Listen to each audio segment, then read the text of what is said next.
Hello, my crafty friends, and welcome to March, and welcome to a new Creating with Sketches YouTube collaboration hop.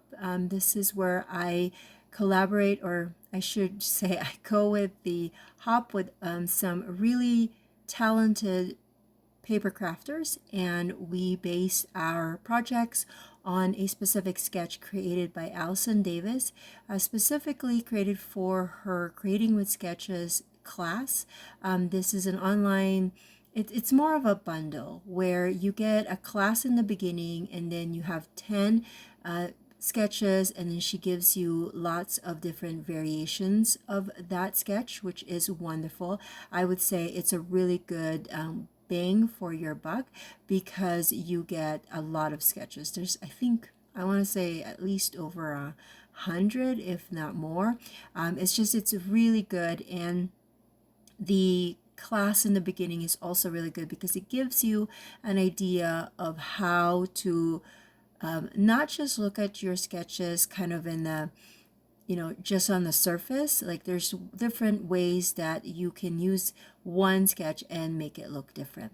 So for my March one, I am doing, of course, we're all doing the one page sketch number 3, and I'm actually doing the last variation of it, which is a double page layout, and it's option number 4 if you have, no, sorry, option 26 if you have the bundle.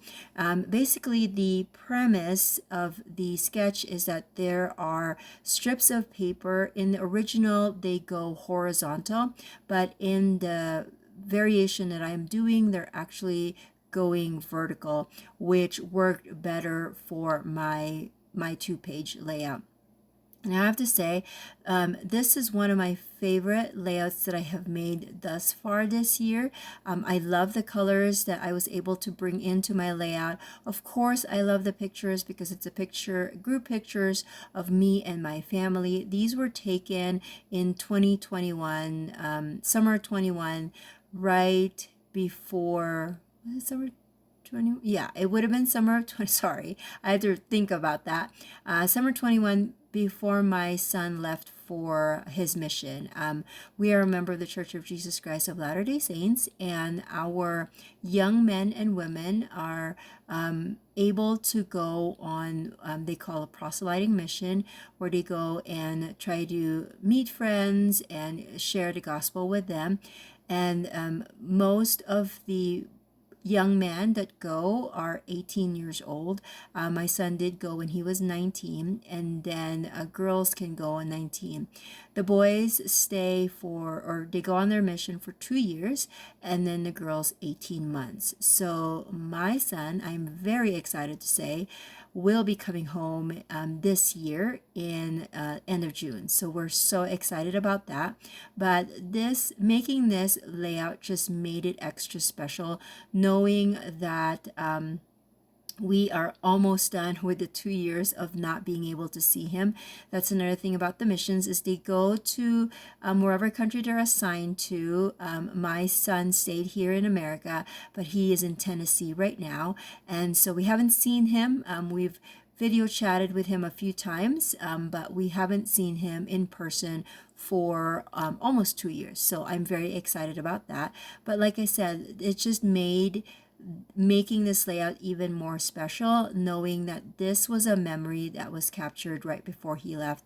And that is one of the, if not the main why that I have with scrapbooking, is one of the main whys, is that capturing those moments for preserving for later.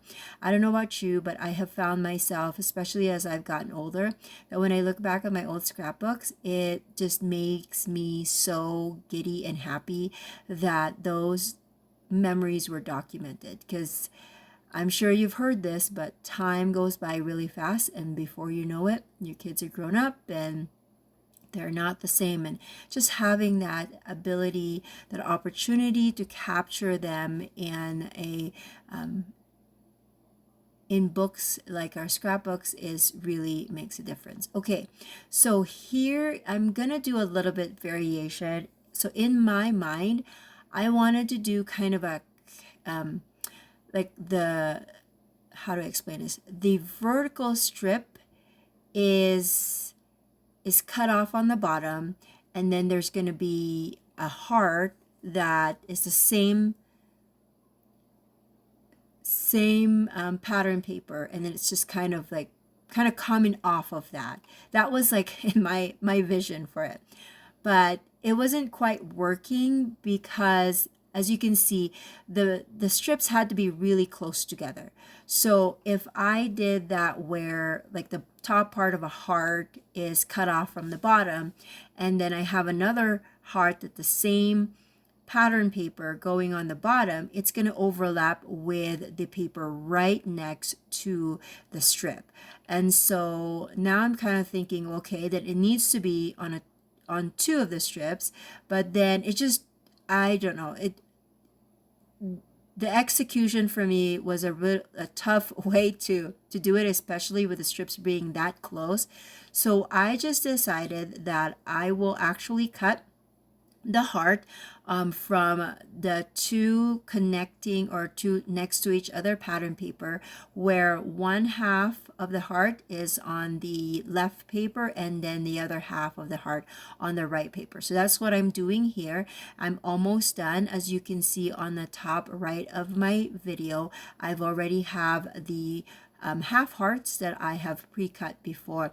Now I do have a paper that's going to go on the far left of my page, and I'm going to cut this heart, half of a heart there, because I'm thinking that could be, I will just have one half heart on that side. But I'm actually going to change that off camera after I've done all of the page, where I've decided to just cut a whole heart and then pop that up with some foam adhesive to make it just didn't seem good to just have a half of a heart over there. So that's what I am doing right now.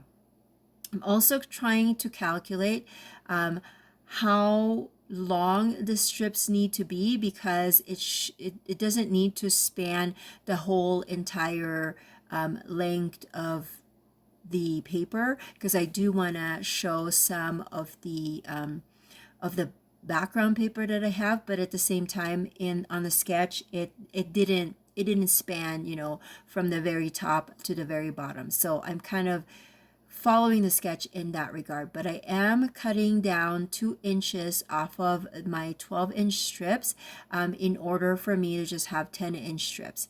And again, I really like how this layout turned out. I didn't get what I had envisioned in the first place, but it's okay, because that's the fun part about scrapbooking. Anyways, in my mind, is that we get to try different things, and if it doesn't work out, during the journey, we are experiencing new techniques or new ideas. And then if it really doesn't work out the way we want it, we can always make sure that layout is done, and then we can start anew in the next layout. So I like that part of scrapbooking, that you're not tied to it, not like, say, an artwork or a painting, where if you started a painting and you're like halfway through, there's this feeling that you got to finish it, right? Because you've already started. Or even worse, a sculpture, because you've already started all of that and then you have to finish. But with layouts, with scrapbooking, if it doesn't quite work out the way you want it, you can always just move on to the next layout and then try whatever ideas you have on the next one. Okay, so now it's building, because I have already pre-cut and pre-inked all of my paper, so I'm building the layout now. And I love that this double page variation allowed me to put a lot of photos. I am a photo heavy scrapper, especially when it comes to events. I feel like I just can't capture an event with just 1 or 2 photos, especially when, I've done that before, don't get me wrong, especially when it was a big trend with magazines, where you're just going to put 1 or 2 pictures. And then I find myself making like 5 layouts just for that one particular memory because I was breaking down the photos. So nowadays, because I have been scrapbooking for 20 years now, I've just decided that it's best for me to just fit as much photos as I can on a page. I don't know. Let me know in the description box below what kind of, like, how many photos is your comfort zone when it comes to scrapbooking. Do you like a lot, or do you prefer to have 1 or 2 photos? I'm just curious. There's no right or wrong, of course, but I'm just curious. Okay, so I am actually using the back side of some pattern papers that I know I wouldn't really use as a background or as a paper on, the other side. I'm not going to use it for anything because the pattern is just maybe too busy for me, or there's like really big patterns there that I'm not going to use, like a scenery, a page just for the scene of the paper. And so I decided I'm going to use the back side, which is just the white side. And so because this is my background and I know it's going to be covered with that pink paper and all of the strips, I decided that I will mat my photos that's going to go on the right side with the background paper so that I'm saving some paper. And so I am going to just make sure that they are all aligned. And usually I don't really fuss about the alignment, but because I am butting up some hearts that needs to, connect to one another to make it look like a heart, that's why I am really conscious about making sure that they're all aligned. At least like the things that are butting up with one another. Okay, so now that that's done, now I'm going to build the right side of the page. And like I've mentioned before, this is a collaboration. So after you've watched this one, if you came from Nicole's page and then you came here, make sure that you check the description box below because it will have the next person on the list. And make sure that you're checking everyone's layout. I have had the pleasure of watching my co-collaborators videos the past 2 months, and I have really enjoyed watching everybody's videos. Everybody has a different version, a different take on the sketch, and I think that's one of the beauties of having a collaboration like this with a sketch, because everybody can pick up something from the original inspiration and then make it their own. So I really like that. And even though this is not my original vision for the hearts, I like how it turned out. And I'm also deciding that the cutout hearts that I had put in, I am going to reattach that to the negative space of the heart, the empty part. But I'm going to use some foam dots. So there's that subtle rays, that subtle shadow that will create the form of the design, which I thought was really cute. And also, if you noticed, I pulled out a lot of the yellows because both my parents, especially my mom's shirt, has very strong, like bright yellow on her shirt. So I thought I would play with that, and it just brings it connects the papers, the elements that you use on your layout to your photos, which is always one of those tried and true techniques that will work really well when it comes to creating cohesive layouts.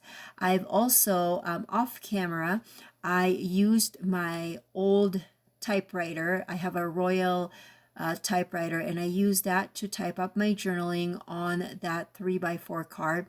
It's just a random card that I have in my stash. I don't know what brand that is. I don't really pay attention to brands anymore. I apologize.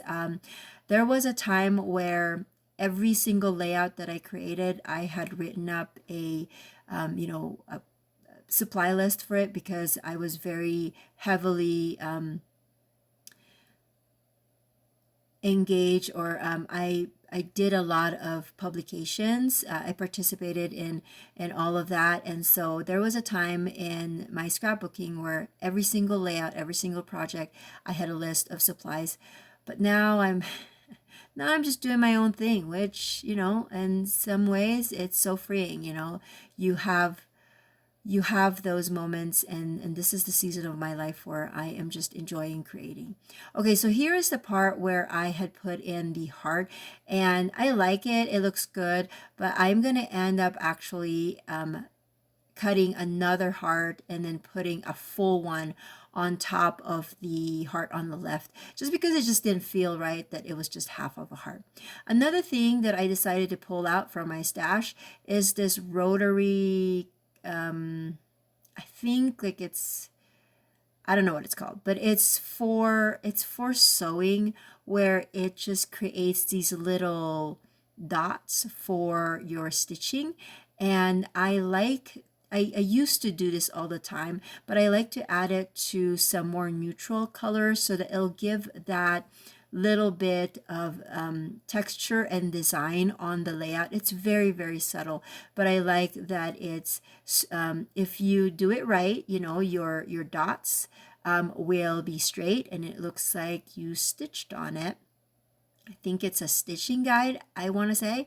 Again, it's been a long time since I've used it, but I like how there's that subtle design with adding that little tool onto my page.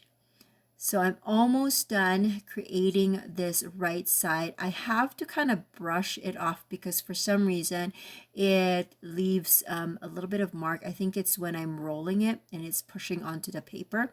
Anyways, so I have attached the photos, and now I'm building the title. I am going to spell remember this moment, and I'm combining some thickers, one that is a script, and then of course the sans serif, because that's kind of a very tried and true combo for me. So I'm going to do that. And then I am also going, of course, to add some embellishments here. Again, I want the focus to be on the photos, but I feel like there's a few places here that I can add little bits and pieces. In the sketch, they used stars, and that's one of the things that you will learn in the lesson part of this class, is that Allison Davis really emphasizes that any element that you see on the sketch could be translated to whatever fits your theme. So if hers is a star, you can change yours to a heart, to a circle, to a hexagon, to whatever you prefer. And so I decided to add some circle elements to my page, because in my eye there's a lot of very rigid, like straight lines because of the vertical strips. And so to kind of change it up a little, or to add a little bit more design, I am going to add some circles. So I'm nearing the end of my layout here. I will have some close-up shots at the end, and so make sure to check out everybody else's videos. And thank you so much for watching. If you like these videos, please give it a thumbs up and subscribe, and I will catch you guys in the next video. Bye now.